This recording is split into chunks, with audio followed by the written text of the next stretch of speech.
Les voy a pedir, por favor, que cierren ojitos. Vamos a hacer una meditación para relajarnos, para quietar la mente y recibir mejor la información.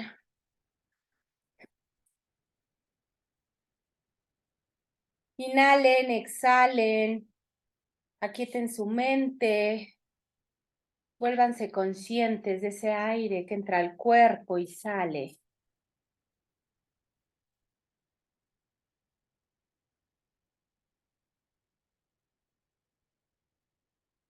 Inhalamos, exhalamos, nos convertimos en los observadores del pensamiento, sin apegarnos a ellos, solo los miramos, los observamos y los dejamos pasar. Y vamos a inhalar profundo y vamos a sostener ahí la respiración.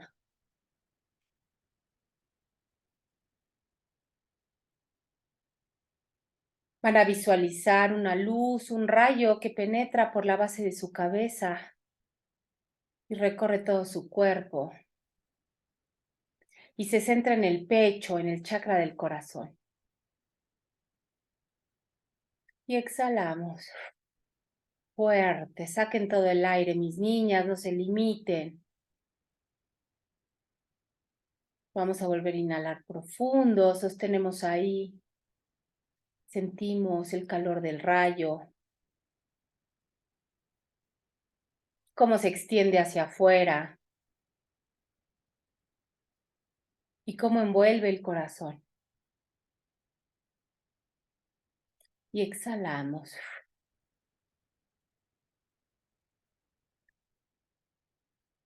Volvemos a inhalar profundo.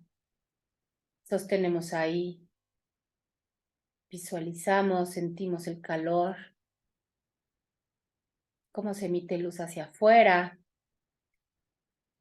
Y abarca todo lo que me rodea. Y exhalamos fuerte, todo el aire hacia afuera. Y van a repetir después de mí, ya sea en voz alta o en su mente: Espíritu Santo, amor del Padre y del Hijo, inspírame siempre lo que debo pensar, lo que debo decir, cómo debo decirlo y lo que debo callar.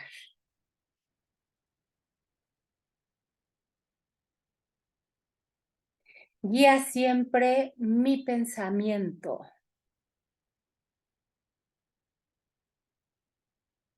para lograr mi propósito de recordar mi fuente.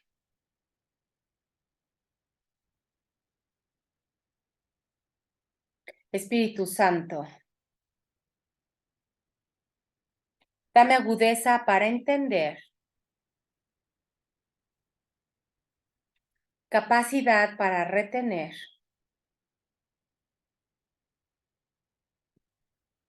método y facultad para recordar,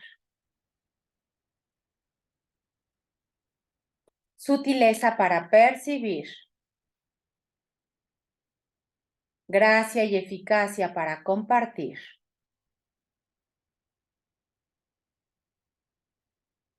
Dame acierto al comenzar,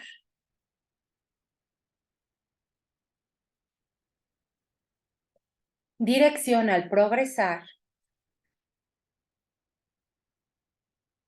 y perfección al finalizar.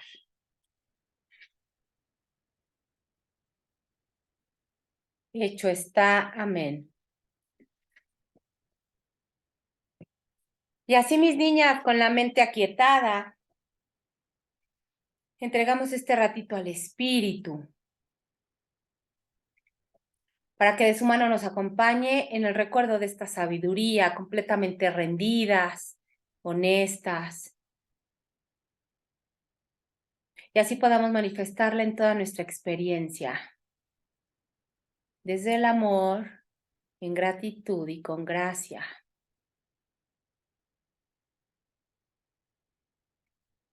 Inhalamos profundo, sostenemos ahí. Visualizamos ese cordón que nos une con nuestra fuente. Irrompible, lleno de luz. Y exhalamos. Volvemos a inhalar profundo, bien conscientes del aire, cómo entra al cuerpo, cómo lo recorre, cómo se centra ahí donde hay algún malestar, algún dolor, alguna incomodidad. Y exhalamos. Y vamos a volver a inhalar, mis niñas, lo más profundo que puedan, extiéndanse. Expandan los pulmones, tomen todo el aire posible, sostengan ahí. Entréguenle toda su mente al espíritu. Libérense de cualquier cadena, de la asociación al cuerpo. Visualicen el rayo, la luz. Y exhalamos fuerte, todo el aire hacia afuera. Y abrimos ojitos. Y nos preparamos para comenzar a leer, mis niñas. Nos quedamos para comenzar. Capítulo 5, el perdón como un deshacer, bien importante. Página 165 del libro. ¿Alguien tiene alguna pregunta de lo que hemos leído?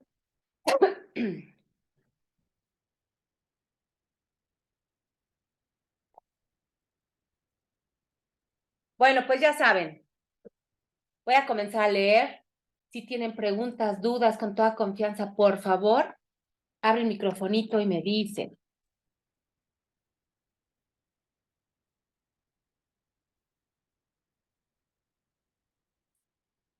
Capítulo 5, el significado de la salvación. El subtítulo, el perdón como un deshacer. Página 165. Comienzo a leer. Uno de los elementos claves. Uno de los elementos clave en el proceso del perdón es que en sí, ojo, y de por sí, este no es una dinámica positiva. Es un deshacer de lo que es negativo. ¿Sí queda claro? Con el perdón no estoy haciendo algo positivo. ¡Ay, qué linda! Mira, ya me perdonó. No. El perdón es un deshacimiento de lo negativo, de lo que no es real. Este punto tan crucial se subraya por todo el curso completo y cito algunos de estos importantes pasajes. El primero lo tomamos del texto, en el contexto de la enfermedad y la curación. 2 puntos. Los milagros son simplemente la transformación de la negación en verdad. La tarea del obrador de milagros es, por lo tanto, negar la negación de la verdad. Texto, capítulo 12, sección segunda, párrafo 1, oraciones 1 y 5. La tarea del obrador de milagros es negar la negación de la verdad. Traducido en otras palabras, reconocer el sueño. Hacerlo consciente, no darle realidad. Negar la negación de la verdad. En otras palabras, el sistema de pensamiento del ego es la negación de la verdad de quienes somos como Cristo, espíritu puro y aunados con Dios. Al volvernos hacia Jesús o al Espíritu Santo en busca de ayuda, recuérdame, negamos así la negación del ego y por consiguiente afirmamos la verdad. Como nos dice él más adelante en el texto. Tu tarea no es ir en busca del amor, sino simplemente buscar y encontrar todas las barreras dentro de ti que has levantado contra él. No es necesario que busques lo que es verdad, pero sí es necesario que busques todo lo que es falso. Reconozcas. Acuérdense, aquí está el reconocimiento. Me observo asociándome al ego, me observo eligiendo al ego. Texto capítulo 16, sección cuarta, párrafo 6, oraciones unidos. Tu papel en la expiación, entre comillas, en el capítulo 14 del texto, discute nuestro papel en el perdón. De nuevo, en términos de invertir nuestra elección equivocada. En esta sección, Jesús nos dice muy específicamente, ojo y subrayamos, que mientras creamos estar aquí en el mundo, denme un segundo, mis niñas, perdón. Mami, estoy en curso. Vaya, amor. Perdón, mis niñas. Repito, Jesús nos dice muy específicamente que mientras creamos estar aquí en el mundo, como vamos a pensar en nuestra función, es decir, el deshacer de nuestra creencia, de que realmente sabemos qué es lo que mejor nos conviene. ¿Cómo vamos a hacerlo?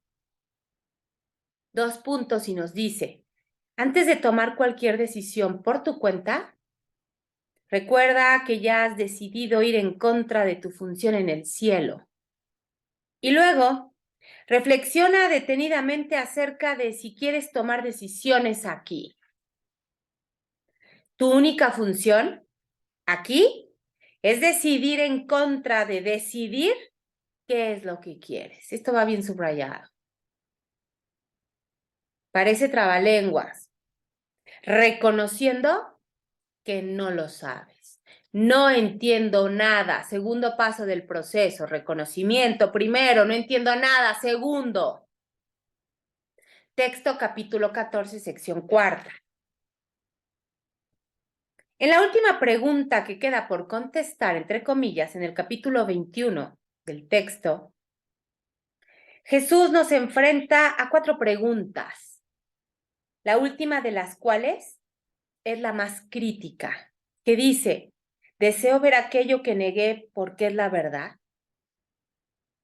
Jesús explica cómo podríamos haber contestado sí, entre comillas, a las primeras 3, pero estamos aún inseguros acerca de la cuarta y última de ellas. Y esto es así porque no hemos entendido aún que, entre comillas, sí tiene que significar no al no. Texto capítulo 21, sección séptima. Repito, dice Kenneth Wapnick, se nos enseña que decirle sí a Jesús significa que tenemos que estar dispuestos a decir y querer decir no al no del ego o a la negación de la verdad. ¿Sí va quedando claro?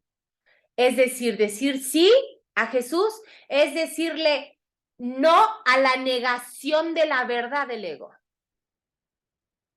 Y así prosigue Jesús en el texto, la felicidad tiene que ser constante porque se alcanza mediante el abandono del deseo de lo que no es constante, es decir, lo que no es verdad. Este deseo de negar nuestro apego al sistema de pensamiento del ego tiene eco en la breve aseveración que sigue, la cual abre la importante lección del libro de ejercicios, Deseo la paz de Dios, lección 185, que dice, decir estas palabras no es nada, pero decirlas de corazón, eso sí que lo es todo. Renuncia por completo a tu personaje.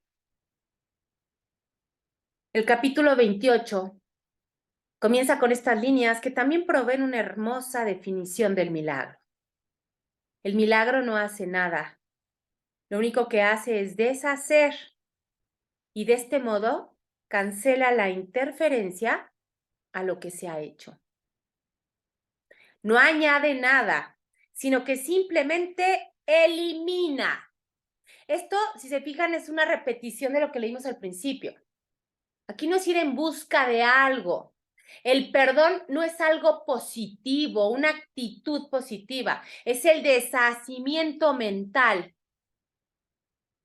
Aquí no añade nada, dice, sino que simplemente elimina. Y finalmente, sigo leyendo, esta cualidad de deshacer se describe casi al final del texto en una discusión sobre la salvación y su papel, similar al del milagro, al ayudarnos a cambiar nuestra decisión previa a favor del ego. De ese modo, contemplamos el mundo aparentemente externo, porque afuera no hay nadie, a través de la visión de Cristo. La salvación es un deshacer. Si eliges ver el cuerpo, ves un mundo de separación, de cosas inconexas y de sucesos que no tienen ningún sentido. La salvación, ojo, es un proceso que deshace todo esto. Pues la constancia es lo que ven aquellos cuyos ojos la salvación ha liberado de tener que contemplar el costo que supone conservar la culpabilidad, ya que en su lugar o en lugar de ello, eligieron abandonarla. Es decir, no sustituí la culpa por otra cosa. Observé la culpa y no la elegí. ¿Qué te dice el ego? Siempre hay que sustituir, intercambiar. No, aquí no. Aquí es observar la culpa y eliminarla. Renunciar a ella. No cambiarla por nada, ni sustituirla por otra cosa. ¿Qué es lo que hace normalmente el humano muy fanático? Sustituye la culpa por el castigo, por ejemplo, y cree que expía así la culpa. Aquí te dice Jesús, la culpa no es real, simplemente tienes que abandonarla.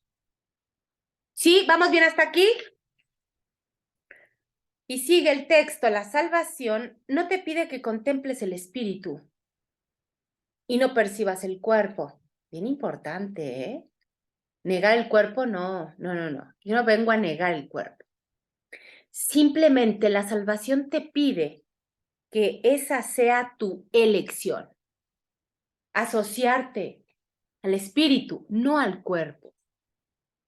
Tu mundo es lo que la salvación habrá de deshacer, permitiéndote así ver otro mundo que tus ojos jamás habrían podido encontrar. ¿Tú que crees que puedes ver al Hijo de Dios como quisieras que fuese? No olvides que ningún concepto que abrigues de ti mismo, ninguno, puede oponerse a la verdad de lo que realmente eres. Por mucho que te encante tu posición de Noriko, la mamá, la gran abogada, jamás podrás sustituir a lo que verdaderamente eres. Erradicar la verdad es imposible, pero cambiar de conceptos no es difícil. Una sola visión que se vea claramente y que no se ajuste a la imagen que antes se percibía. Mucha atención con esto, hará que el mundo sea diferente para aquellos ojos, ojo, para aquellos ojos que hayan aprendido a ver, porque el concepto del yo, el verdadero, mi verdadera esencia, habrá cambiado. Último capítulo del texto, capítulo 31, sección sexta. Creo que es hasta la última sección. ¿Vamos bien hasta aquí? ¿Cómo Kenneth Wapnick nos está explicando lo que Jesús nos quiere decir en el curso? No hay que sustituir, simplemente reconoce entre sueño y verdad y dale más valor a lo que es verdadero, a lo que es real. Así pues, el perdón, ojo, subrayen ahí, El perdón y entre paréntesis, o el milagro o la salvación, dice aquí Kenneth Wapnick, perdón, milagro o salvación es exactamente lo mismo. Deshace la negación que permitió que las 4 divisiones procedieran. 4 divisiones, primera división, me creo separado, segunda división, espíritu, ego, tercera división, cuerpo, tiempo, espacio, ¿sí se acuerdan, verdad? Entonces, el perdón, el milagro, la salvación deshacen todas esas divisiones aparentes, lo cual ocasionó que olvidáramos aquello de lo cual nos separamos antes de la primera división.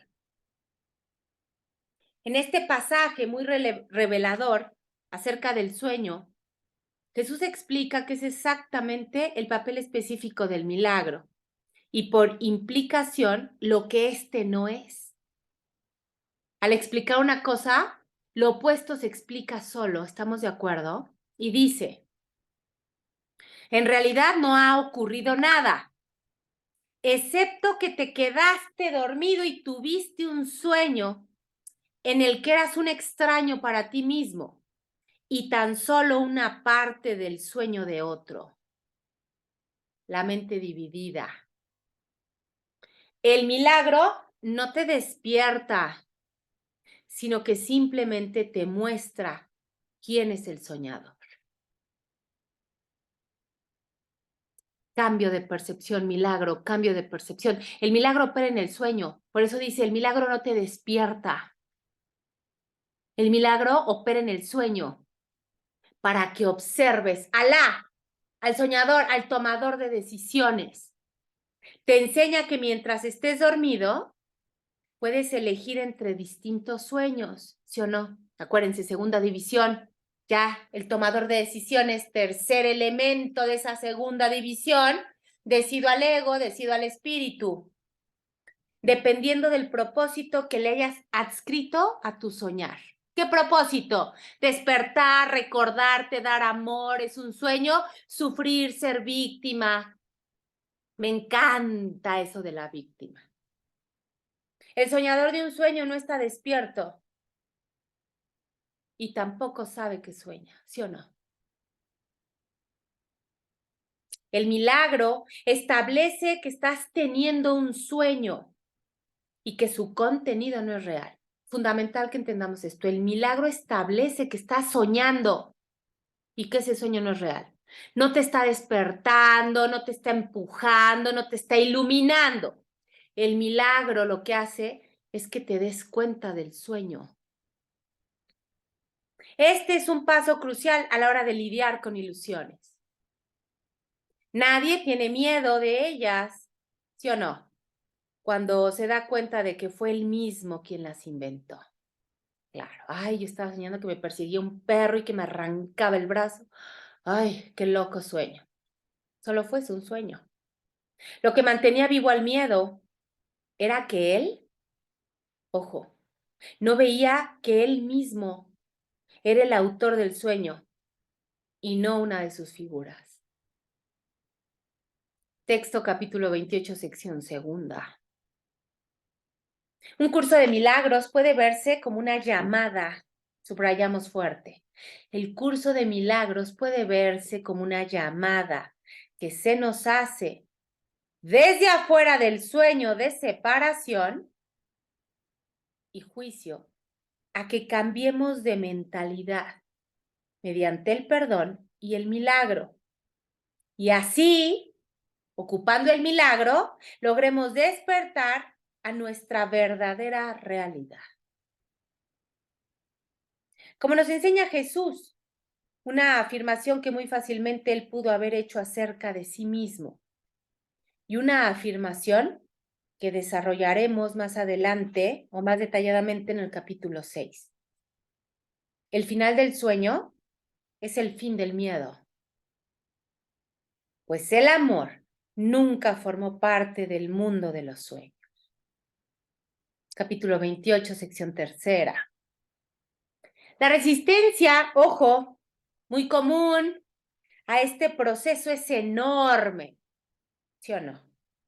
Debido a que la atracción de nuestro especialismo, personaje, parece demasiado poderosa para poder vencerla.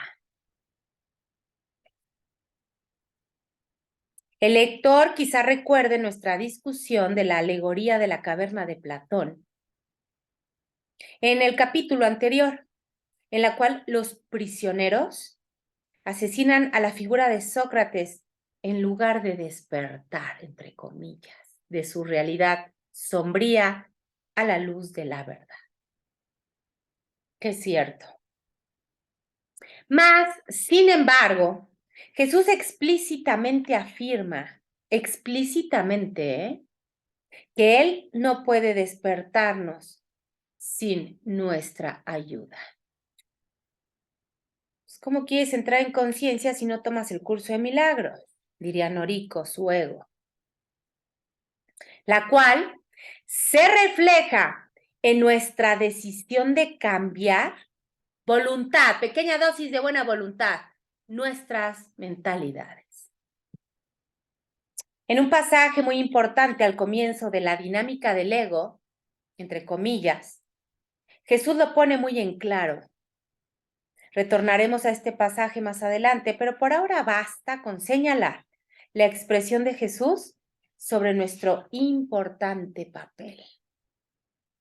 ¿Estamos listos para examinar más detenidamente el sistema de pensamiento del ego? Porque, perdón, se prendió la Alexa. Estamos listos para examinar más detenidamente el sistema de pensamiento del ego, porque juntos disponemos de la lámpara que lo desvanecerá. Juntos, dice aquí, desvaneceremos calmadamente este error y después miraremos más allá de él, hacia la verdad. Texto, capítulo 11, sección 5. La salvación, dice Kenneth Wapnick, por consiguiente, es una empresa de conjunto entre el Hijo y Jesús o el Espíritu Santo, tal como el Hijo hasta ahora permanecía unido con el ego. Tu consejero y tú tenéis que estar de acuerdo con respecto a lo que deseas antes de que pueda ocurrir. ¿Qué quiere decir esto? Tu consejero y tú tienen que estar de acuerdo en lo que deseas antes de que lo veas ocurrir. Ay, quiero sanarme, pero no tomo el curso de milagros, sigo asociándome al cuerpo, decido en favor del ego y me quejo, aparte me quejo. Tú y tu consejero, ¿qué consejero elegiste? Si queda clarísimo que elegiste al espíritu, el recordar es automático, pero para que elijas al espíritu tienes que estar completamente convencido. Es este convenio, mis niñas, lo que permite que todas las cosas ocurran, pues nada puede ocurrir sin algún tipo de unión, ya sea con un sueño de juicio, ojo, o con la voz, con mayúscula, que habla en favor de Dios. Texto, capítulo 30. Esta unión, de lo que originalmente el Hijo había decidido que debía permanecer separado, el recuerdo, su mente de la verdad, se comienza a reflejar en el nivel de experiencia o de la experiencia, mucha atención subraye. Se comienza a reflejar en el nivel de la experiencia corporal cuando nos unimos con aquellos de quienes habíamos decidido que debíamos mantenernos separados. Ay, no, si yo pensé que el milagro es que se muriera la suegra. ¿Cómo? ¿Me tengo que unir físicamente a ella? No, olvídalo. ¿Sí? Va quedando cristalina esta enseñanza. Porque luego por eso el curso nos cae de peso. Ay, no, yo pensé que el curso me iba a decir casi cómo deshacerme del marido, de la cuñada, de la nuera. No, al contrario, el curso te dice, este es el que te cae mal, únete a él. La separación Fue la decisión ontológica que condujo a que la mente se separara y eventualmente, pues obvio, condujo al mundo separado. Así pues, es esta decisión equivocada lo que hay que corregir. Nada fuera. Es la decisión equivocada lo que hay que corregir. División, segunda división, tomador de decisiones, ya no elijo al ego, elijo al espíritu. ¿Modifiqué algo afuera? Fui a gritarle, a decirle al otro lo que sentía. ¿Hice algo afuera? Decisión equivocada en mi mente, cámbiala y todo cambia. ¡Ah, qué simple! Tal parece que la corrección sucede en el nivel de nuestras relaciones, ¿sí o no? Ve y dile, ve y ponle un alto, ve y demuéstrale con los demás en este mundo físico. Y subrayamos bien fuerte, por favor. Dice, pero en verdad, la corrección ya ocurrió en el nivel de la mente, aún más claramente expresado. La corrección está ocurriendo ya, puesto que el pasado y el futuro son simplemente fabricaciones inventadas por el ego para engañarnos, para enrollarnos, para hacernos bolas, para confundirnos. Una de las formas más importantes de corregir esta distorsión temporal es ayudar a que el hijo cambie de mentalidad. Ojo, subrayamos, es ayudar a que el hijo cambie de mentalidad acerca de su percepción de Dios. Tengo que cambiar a qué Dios me estoy asociando. Al Dios de la religión, al castigador, al que está ahí viendo a quién juzga, al iracundo, al que anda viendo a ver a quién castiga. Recordemos que el ego había convencido al hijo dormido de que Dios estaba enfadado, determinado a castigarlo por los pecados en contra suya, con mayúscula, en contra de Dios. Desde el punto de vista del ego, esto descartaba muy oportunamente cualquier posibilidad de verdadera ayuda que el hijo pudiese aceptar de su creador, ¿sí o no? ¿Por qué? Porque ese pensamiento que el ego nos hace creer nos llena de culpa. Y cuando tienes culpa, pues no pides ayuda, te sientes mal y tomas hasta un comportamiento, una determinación de defensa, de ataque. Como vemos en el siguiente pasaje, tomado de, entre comillas, las leyes del caos, de las cuales citamos antes en el capítulo 2.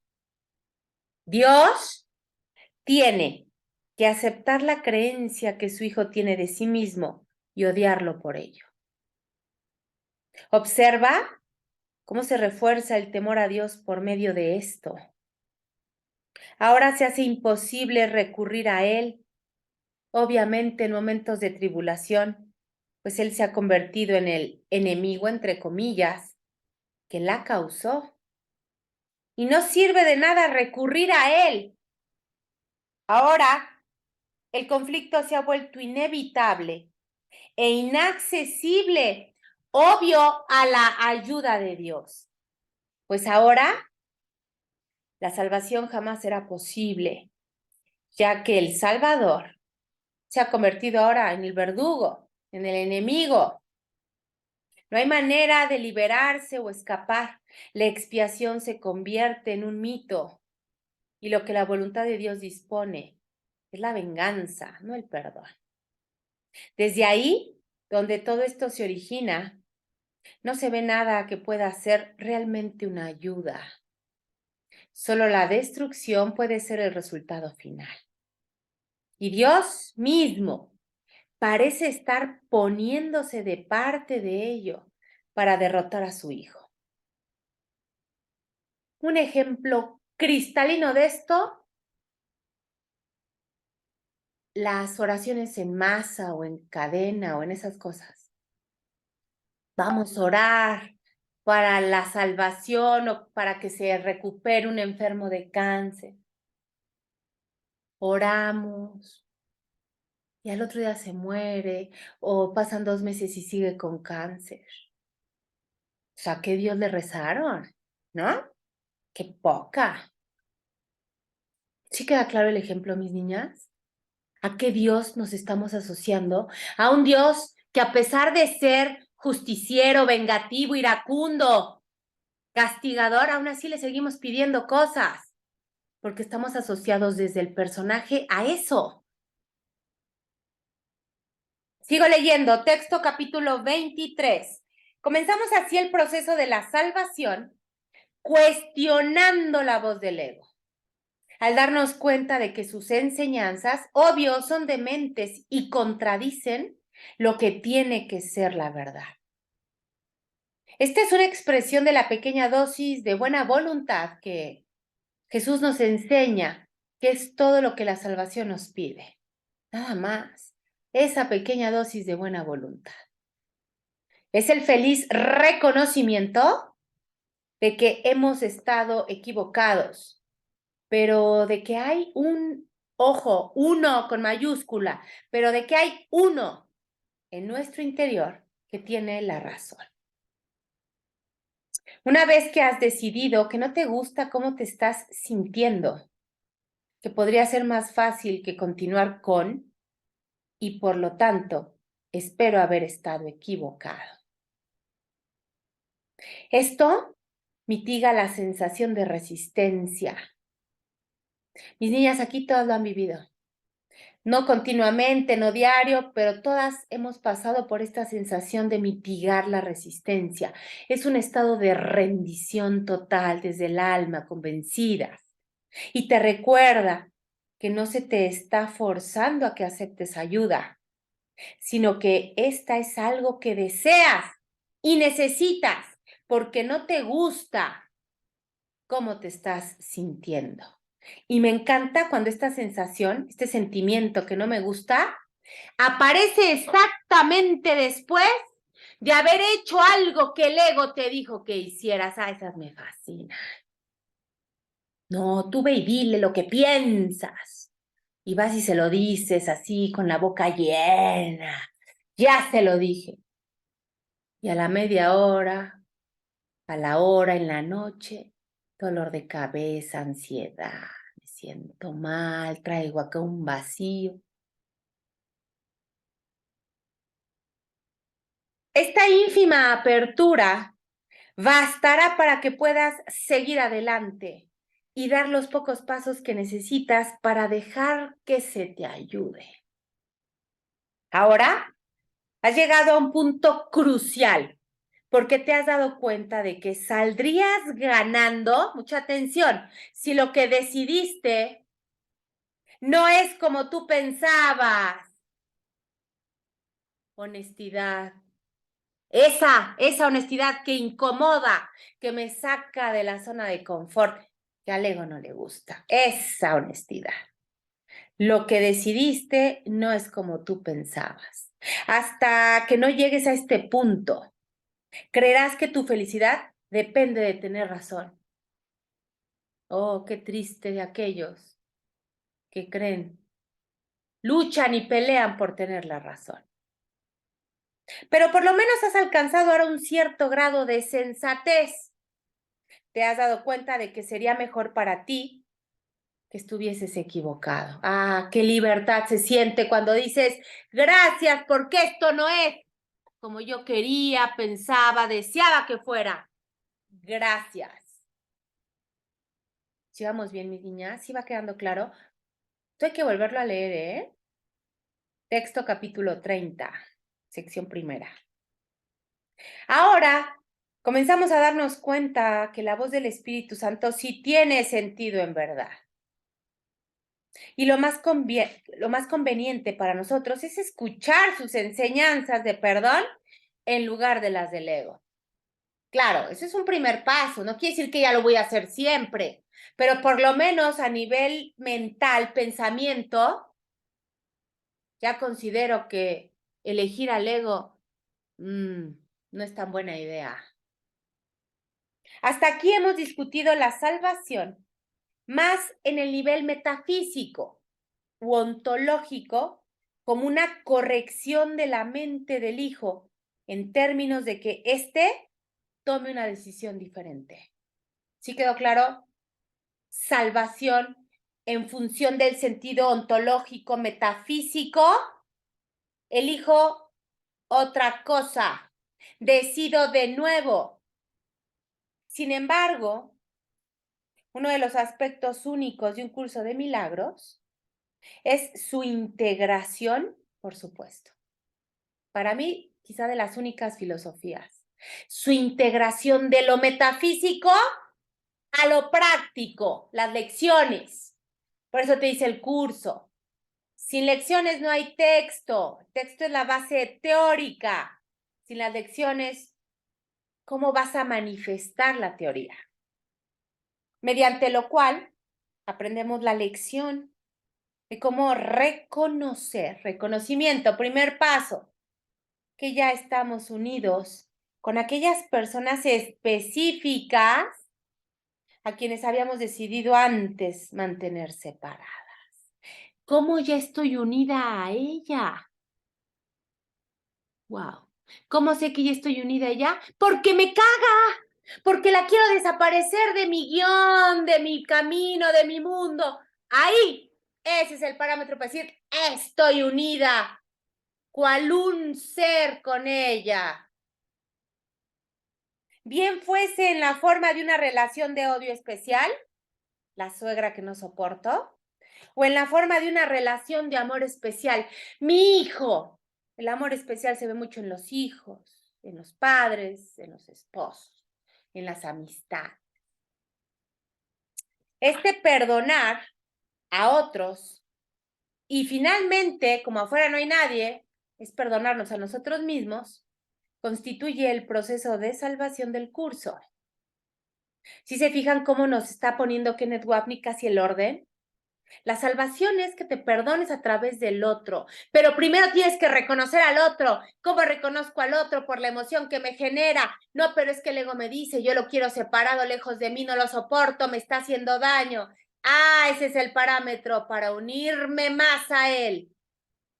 Qué incomodidad, ¿no? Qué molesto. Bienvenidas a la fiesta, mis niñas. Un breve repaso de los principios del perdón ejemplifica no solo la actitud del curso hacia el cuerpo, sino también hacia la salvación. Cuerpo, forma, materia, salvación, mente, pensamiento, causa. Como se ha explicado, la corrección del error que nos condujo a creer que estábamos en este mundo. Corrección del error que nos hizo creer que estábamos en este mundo. ¿Qué error? La separación. En primer lugar, tiene que ocurrir en la mente porque ahí es exactamente donde ocurre el error. No allá afuera, no con la suegra, no con el marido, no con el jefe, no con la nuera, el hijo, no. En la mente. Hablando metafóricamente sobre la creación de la respuesta de Dios, la expiación, el espíritu, Jesús recalca este punto esencial acerca del perdón y de la curación. 2 puntos que dice, la respuesta de Dios está ahí, en la mente. Ay, yo le estaba buscando allá afuera en la fecha en que se muriera la suegra, se fuera el marido, me cambiaran de trabajo. No, la salvación, la respuesta a la expiación está en la mente, donde se encuentra la creencia en el pecado, en la separación. Pues solo ahí se puede cancelar sus efectos completamente y dejarlo así sin causa, solo en la mente. Háganse 500 quimioterapias, mis niñas, que el cáncer va a regresar si no me voy al origen de la enfermedad, un pensamiento. Las leyes de la percepción tienen que ser invertidas. No es a tu gusto, no es ay de repente. Las leyes de la percepción tienen que ser invertidas, pues son una inversión de las leyes de la verdad. Las leyes de la verdad son eternamente ciertas y no se pueden invertir. Las de la percepción se tienen que invertir. No obstante, se pueden percibir al revés, por supuesto. De hecho, es lo que hacemos. Y esto debe corregirse ahí donde se encuentra la ilusión de que han sido invertidas. Repito, dice Kenneth Wapnick, en la mente. Por lo tanto, es la mente y no el cuerpo. ¿Quedó claro? ¿Quedó clarísimo? Ya no voy a correr al doctor. Ya no voy a correr por la medicina, a menos que lo haga consciente. Es la mente, no el cuerpo, la que es el elemento activo y causal en el sueño del mundo separado. Mis niñas, esta información, ese es un tema panórico. Esta información, mis niñas, implica la liberación del mundo. Total, completa, de aquí hasta el infinito y más allá, diría el de la película. Como vemos en este, ojo, ya citado pasaje de la lección 132 del libro de ejercicios, el cual examinamos nuevamente. Y dice, lección 132, libero al mundo de todo lo que jamás pensé que era. Jamás, siempre, a veces, o simplemente pensé que era. No importa cómo esté en su libro. El mundo en sí no es nada. Tu mente tiene que darle significado. Ahí está la respuesta. El mundo no es nada, tu mente es la que le da significado, no hay ningún mundo aparte de lo que deseas. Y en eso radica, en última instancia, tu libertad. Mis niñas, no hay información más liberadora que esta. Se los reto, se los firmo. No hay información más liberadora que esta. ¿Buscan libertad? Ahí está. Dado este hecho, no tendría sentido alguno corregir un error donde no está, en la forma, en el cuerpo. Mas con toda certeza, el ego continuamente trata de convencernos para que hagamos justamente eso, ir a buscar allá, afuera. El lector quizá recuerde la analogía de la sala de cine y cómo nadie sentado en la misma, ¿sí o no? Trataría de resolver un problema que tuviera que ver con la película yendo hacia la pantalla. ¿Verdad que no? ¿Quién haría esa locura? Un niño chiquito, donde no está el problema. Por lo tanto, y subrayamos fuerte, el perdón esencialmente invierte los pasos que el ego le hizo dar al hijo en aquel instante original. Un instante, como hemos visto, que revivimos una y otra vez. Instante donde creí en la separación, que revivimos una y otra vez viendo a alguien afuera, condenando, haciéndome la víctima, creyendo que el cuerpo es real. Revivimos una vez más cada segundo el instante de la separación. Retrasemos esos pasos brevemente, de modo que podamos entender mejor la corrección o el deshacer que efectúa el proceso del perdón. Recordamos, mucha atención, subrayamos, que el ego comienza convenciendo al hijo de la realidad de su Trinidad impía. Pecado, culpa y miedo, mis niñas. Pecaste, llénate de culpa. ¡Qué miedo! Ahí viene tu creador a vengarse. Lo cual culmina en la creencia de parte del hijo de que el Dios contra quien había pecado está buscando castigarlo. Por otra parte, afirma el ego, el Espíritu Santo, es decir, la voz que habla a favor del amor de Dios en la mente del Hijo, el recuerdo, no merece confianza y por lo tanto hay que negarla y escapar, por supuesto, de ella. Todo menos recordarme, todo menos un curso de milagros.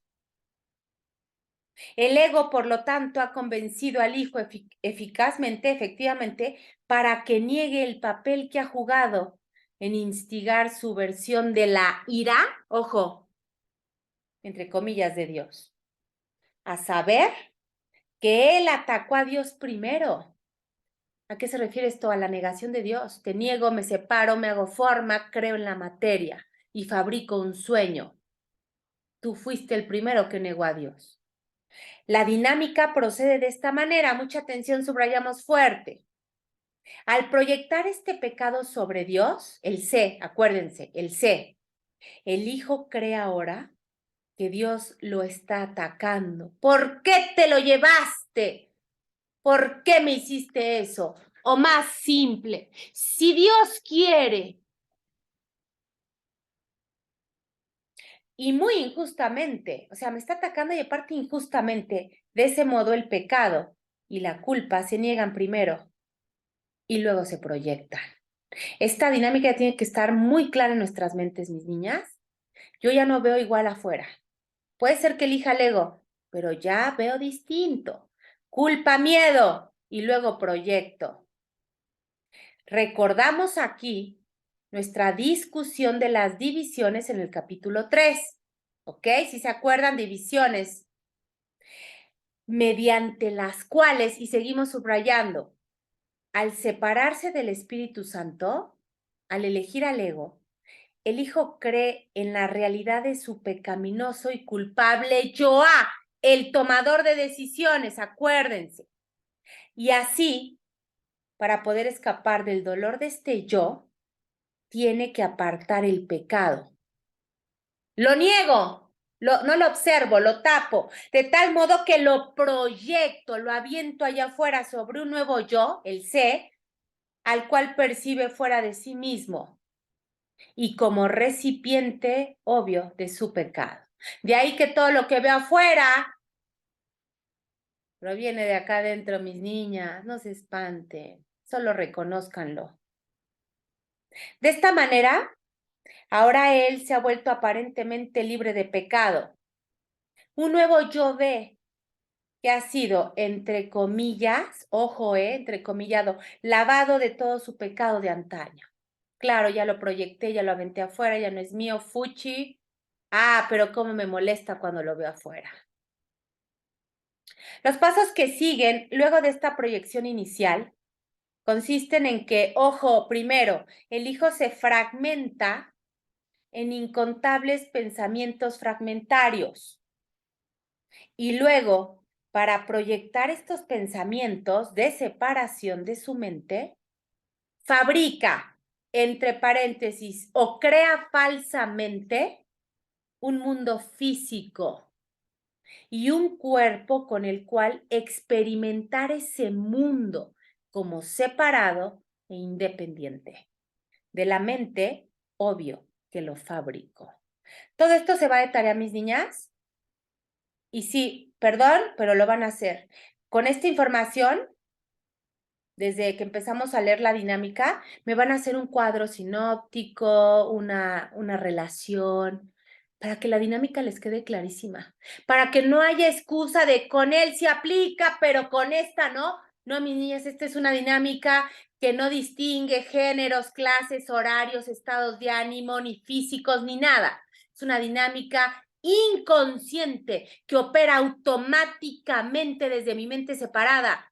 Me hacen un cuadro sinóptico o esas cosas que nos hacían hacer en la secundaria y en la primaria, y voy haciendo la dinámica, primero me separo, luego la culpa, la trilogía impía, cuerpo, forma, cada quien sabrá, fabricación, mente recta, mente no recta, el A, el B y el C. Por favor, tarea para el próximo martes. No, el próximo martes no hay clase, pero bueno, ahorita vamos a eso. Sigo leyendo.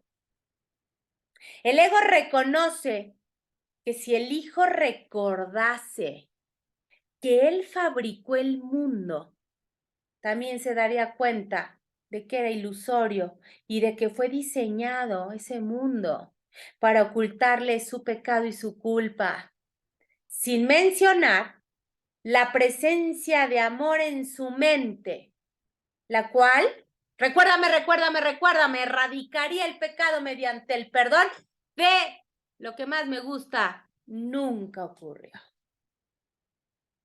En otras palabras, el hijo simplemente despertaría de su monstruoso sueño de separación. Encontramos aquí un replanteamiento de aquel importante principio. examinado en nuestra discusión original de la procesión de divisiones. 2 puntos y dice, y subrayamos, aquello de lo cual nos separamos se olvida, mientras que aquello hacia lo cual nos separamos se recuerda. Esto también va dentro del cuadro sinóptico que me van a hacer bien desmenuzado, bien entendido. Se experimenta y aparte nos identificamos con ello. De lo cual nos separamos, hacia lo cual nos separamos. Uno se olvida, el otro se recuerda, se reconoce, se trasciende y se expía. Debido a la eficacia de la negación y la proyección, el corazón y alma de las 4 divisiones, el mundo del tiempo y del espacio, nos parece externo a nuestras mentes y muy real en el nivel de nuestra experiencia individual, por supuesto. Y así pues, inevitablemente nos experimentamos, inevitablemente, mis niñas, esto es inconsciente, nos experimentamos como las víctimas de fuerzas más allá de nuestro control, víctimas de las circunstancias. Las experiencias cotidianas, físicas y psicológicas, desde el nacimiento hasta la muerte. Todas mis niñas, no hay excepciones, no hay condicionantes, por favor. Todas conspiran bajo la dirección del ego para convencernos de la realidad del mundo y de nuestra impotente posición en el mismo. Pero si yo no lo pedí, pobre de mí, mírala tan linda, tan buena. Esta creencia, mis niñas, es, entre comillas, la cara de la inocencia, que le encanta ponerla al ego, que es tan poderosamente descrita por Jesús, casi al final del texto en un pasaje que he citado ya.